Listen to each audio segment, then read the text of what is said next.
नमस्कार दोस्तों, मैं एडवोकेट यशवंत यादव आपका स्वागत करता हूं लाइट वाइज में। आज हम बात करेंगे कि अब आप लोग सावधान हो जाइए। क्रेडिट कार्ड के डिफॉल्टर हैं तो मुसीबतें बढ़ने वाली हैं। और जो मुसीबतें आपके सामने खड़ी हो रही हैं, हो क्या रहा है, आप अगर लोन लिए हैं, डिफॉल्ट हो गया है, तो आपके पास कड़ा कानूनी नोटिस आ रहा है। उसमें सम्मन की भी नोटिसें आ रही हैं, सम्मन भी आ रहे हैं। क्रेडिट कार्ड के मैटर में सम्मन की भी प्रक्रिया हो रही है कोर्ट से। बीएनएस की धारा 316 और 318 का सम्मन भी आ रहा है। ऐसा हो रहा है तो क्या ऐसा हो सकता है? तो कंपनियां जो आपके ऊपर क्रिमिनल केस के नोटिसेस भेज रहे हैं, क्या यह तरीका सही है? क्या ऐसा कर सकते हैं? क्रेडिट कार्ड के आपने डिफॉल्ट हो गए हैं या क्रेडिट कार्ड डिफॉल्ट हो रहे हैं और कंपनियां पैसे को वसूलने के लिए कई पैतरे अपना रही हैं, कई पैतरे नियम लगा रही हैं कि कैसे भी करके डरा के, धमका करके, हरास करके, केस करके, कोर्ट केस करके, गलत तरीके से केस करके आपको डराना चाहती है। तो एजेंट भी आपको डराते हैं और क्रेडिट कार्ड नहीं पेमेंट कर पाते हैं तो बताते हैं आपके होम लोन को अटैच कर देंगे, प्रॉपर्टी को अटैच कर देंगे, अगर जो और भी कोई लोन है तो उसको अटैच कर देंगे, एनपीए में कर देंगे। तो बहुत सारी चीज़ें होती हैं। तो पैसे हैं तो इनके पैसे दे दीजिए। आज की वीडियो इसी पे है, क्या ऐसा कोई हो सकता है और होता है कि नहीं होता है, जो प्रोसेस है आज हम उसके बारे में आपसे बात करेंगे।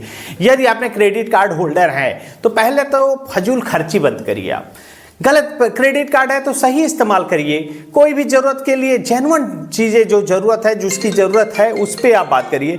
आपको लेना है कुछ भी, खर्चे पे खर्चे बढ़ाए जा रहे हैं, आईफोन ले रहे हैं, कुछ ऐसी चीज़ें ले रहे हैं जिसकी आपको जरूरत नहीं थी, फिर भी क्रेडिट कार्ड था, ले लिया। अब एक कार्ड को लेने के लिए, उसके पैसे पे करने के लिए दूसरा क्रेडिट कार्ड, तीसरा, चौथा, पांचवा, मल्टीपल क्रेडिट कार्ड के डेट में आप फंस गए तो डिफॉल्ट तो होना तय है। क्यों?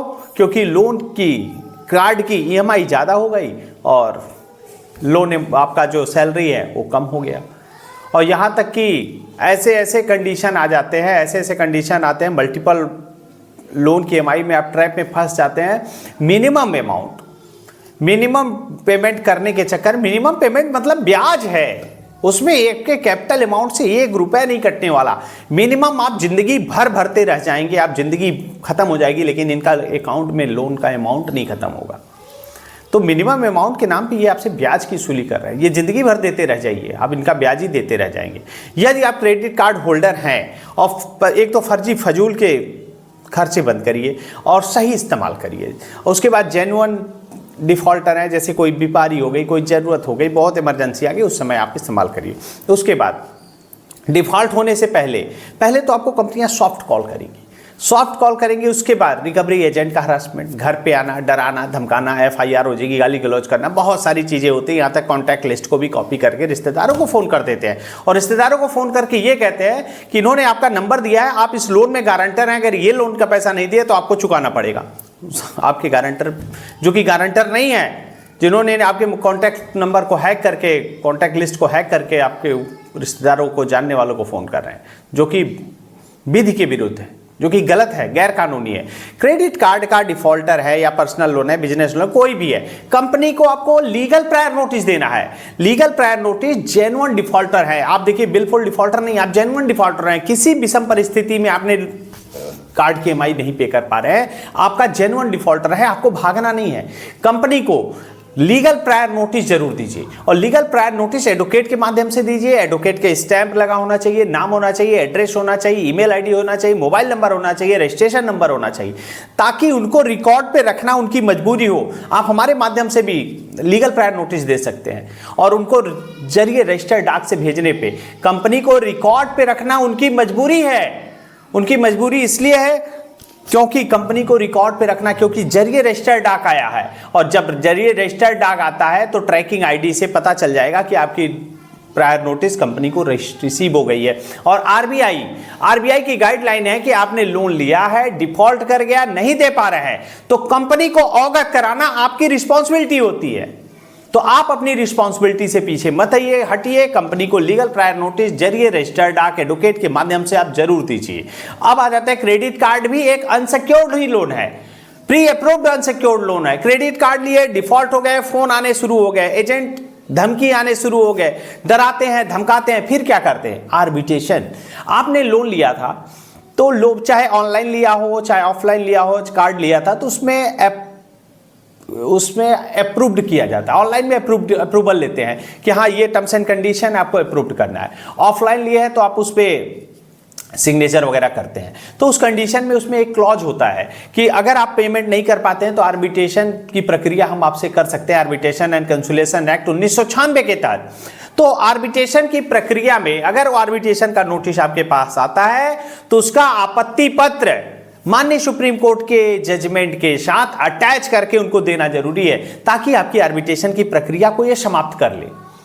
और उसके बाद यदि ये आपके आर्बिट्रेशन को आपत्ति देने के बाद भी नहीं रुकते हैं, प्रक्रिया को चालू रखते हैं और अवार्ड पास करते हैं, तो अवार्ड पास करने के बाद कंपनियां तब फंसेंगी जब ये निष्पादन या एग्जीक्यूशन करने के लिए आपके डिस्ट्रिक्ट कोर्ट में आएंगी। आप अपने आपत्ति पत्र को देंगे, दिखाएंगे कि मैंने जरिए रजिस्टर्ड डाक आप कंपनी को आपत्ति पत्र दिया है, लेकिन उसके बाद भी हमारे नोटिस को जब को रिकॉर्ड पे नहीं रखा गया, आपके आर्बिट्रेशन जो नोटिस जो आर्बिट्रेशन का एग्जीक्यूशन हो उसको खारिज कर दिया जाएगा।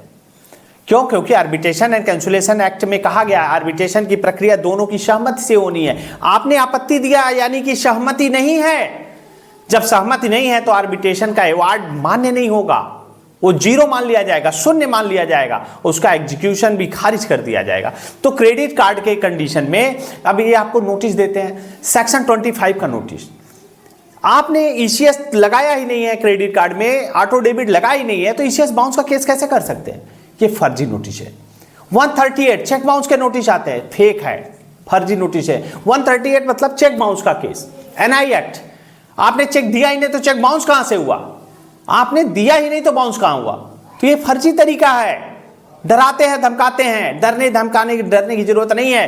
क्रेडिट कार्ड लिए है 318 और 316 जो कि अमानत में खयानत और धोखाधड़ी का केस है, जो कि 420 और 406 की धारा थी, लेकिन अब उसको कन्वर्ट करके बीएनएस में 316 और 318 में आपके ऊपर केस फाइल कर देते हैं और आपके ऊपर नोटिस और सम्मन भी आ जाते हैं। मैंने देखा हमारे कुछ क्लाइंट ऐसे हैं जिनके ऊपर 316 और 318 में धोखाधड़ी में, अमानत में खयानत में कंप्लेन दर्ज है, एफआईआर नहीं, कंप्लेन दर्ज है, एफआईआर तो होता ही नहीं है। तो उसमें कंप्लेन दर्ज है। ये लोग कंपनियां आपको डराने के लिए, हरास करने के लिए पैसे से केसेस कर देते हैं, जो कि इनको मालूम है। माननीय सुप्रीम कोर्ट ने कहा है वित्तीय लेन देन में क्रिमिनल केस कंसीडर नहीं होता, क्रिमिनल केस नहीं हो सकता। तो ये 316 और 318 के केस कैसे कर दे रहा है? क्या आपने लोन लेते समय बैंक से छीन के लिया था कि जबरदस्ती ले लिया था, धोखाधड़ी करके लिया था? आपने आधार दिया, पैन कार्ड दिया, आपके सिबिल को देखा गया तब तो दिया। कहां आपने धोखाधड़ी किया? इसमें धोखाधड़ी हुआ कहां? लेकिन ये आपके ऊपर 420, 406 अमानत में खयानत, धोखाधड़ी, तो ऐसी धाराओं में कंप्लेन कर देते हैं, सम्मन आ जाता है, प्री कॉग्निजेंस की नोटिस आ जाती है। तो करना क्या है आपको? माननीय सुप्रीम कोर्ट के जजमेंट की कॉपी को लगाते हुए एक मजबूत ड्राफ्ट कंपनी को मेल करिए और स्पीड पोस्ट करिए कि वित्तीय लेन देन में क्रिमिनल केस कंसीडर नहीं होता। इसकी ड्राफ्ट बनेगी 5-6 पेज की मजबूत ड्राफ्ट बना करके जरिए डाक, रजिस्टर्ड डाक एडवोकेट के माध्यम से कंपनी को आप दे दीजिए। कंपनी को केस उठाना होगा, अगर नहीं उठाती उसके बाद हाई कोर्ट का जजमेंट ही है, वो केस को खारिज कर दिया जाएगा। वो केस तो कंसीडर ही नहीं होगा। यदि आप जेन्युइन डिफॉल्टर है, अगर आपने कोई धोखाधड़ी नहीं किया है, आपने अपना आधार कार्ड, पैन कार्ड, सिबिल सब कुछ सही दिया है, आधार में एडिट नहीं किया है, कुछ नहीं किया है, सब कुछ जेन्युइन तरीके से है, तो 316, 318 का केस तो लग ही नहीं सकता। लेकिन बहुत सारे लोगों के साथ ऐसी नोटिसें आ रही हैं, बुलावा पत्र आ रहा है, कलकत्ता कोर्ट से आ रहा है, अहमदाबाद से आ रहा है, जयपुर से आ रहा है। तो हमारे टीम के लोग वहां पे हैं, हमारी टीम के लोग हैं, हमारे एडवोकेट है, हमारे पैनल के एडवोकेट है, जो करना होगा, बेल कराना है, प्रोसेस क्या है, कैसे करना है, वो हमारे एंड से कर दिया जाएगा। और लीगल प्रायर नोटिस कंपनी को देना जरूरी है। क्रेडिट कार्ड के मैटर में यदि आपने लोन लिया है, डिफॉल्ट कर गया, 15 से 20% में सेटलमेंट हो जाता है। सेटलमेंट एक दिन का प्रोसेस नहीं है कि आज हुआ आज ही सेटलमेंट हो, एक दिन का प्रोसेस नहीं, लेकिन एक दिन जरूर हो जाता है, समय लगता है, होता है। समय क्या? जब कंपनियों को पता चल जाएगा, recall notice, demand notice, arbitration प्रक्रिया, सभी नोटिसों का इन्होंने जवाब दिया, उसके बाद वो सेटलमेंट पे आते हैं, तो सेटलमेंट करके क्लोज कर देते हैं। अपने पेपर को स्ट्रांग रखना है, अपने आप को मजबूत रखना है। कभी भी कोई नोटिस आती है, रिकॉल, डिमांड, आर्बिट्रेशन, तो उसका जवाब आपको देना जरूरी है। जवाब देंगे तभी आगे का प्रोसेस होगा। और कोई दिक्कत हो, समस्या हो, परेशानी हो, हमारा नंबर है, हमारी टीम के लोग हैं, आप उनसे संपर्क करके नोटिसों का जवाब दे सकते हैं। और कोई दिक्कत, समस्या, परेशानी हो तो हमारा नंबर, आप हमसे संपर्क करें। मैं अपनी बातों को यहीं समाप्त करता हूँ। जय हिंद, जय भारत, नमस्कार।